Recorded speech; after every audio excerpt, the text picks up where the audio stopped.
I'm the Managing Director of Acciona Energy. My name's Andrew Thomson. Acciona is a group of companies. The parent is European and we have three main divisions, infrastructure, water and energy.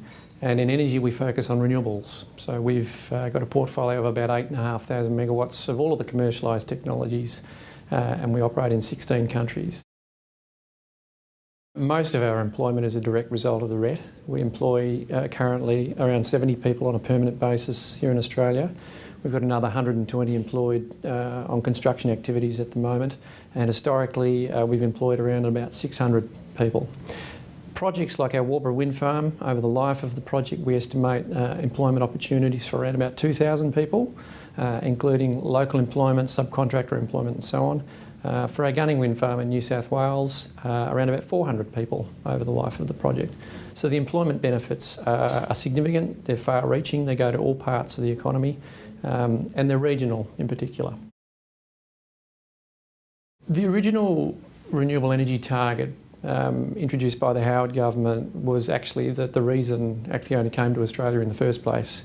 It was the trigger for the energy division to arrive here and to start investing in renewables. And to this day, it remains the most significant piece of policy that underpins our investment decisions in the market. It's critical. The coalition government went into the last election with a clear promise, which was to maintain their support for the renewable energy target.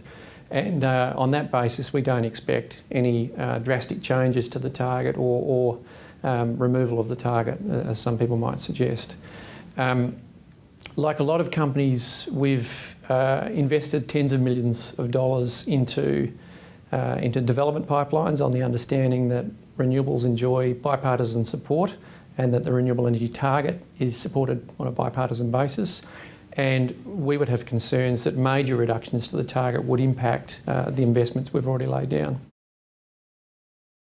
Well, speaking as an investor and a foreign investor, what we'd like to see is stability in the policy environment going forward. We must have stability. We can't have this constant toing and froing or changing of position on whether or not we have a target, what it should look like and so on. So that's probably the first thing. The second thing is we want to see strong bipartisan support. We want to see the politics taken out of renewables.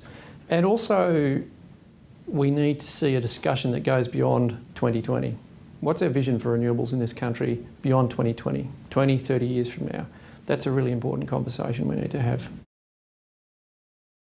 Internationally, the story of renewables is phenomenal, really. I mean, the level of investment in renewables worldwide is nowadays very substantial. And the level of commitment from countries around the world towards this transition to a greater level of renewables in energy systems is also very encouraging.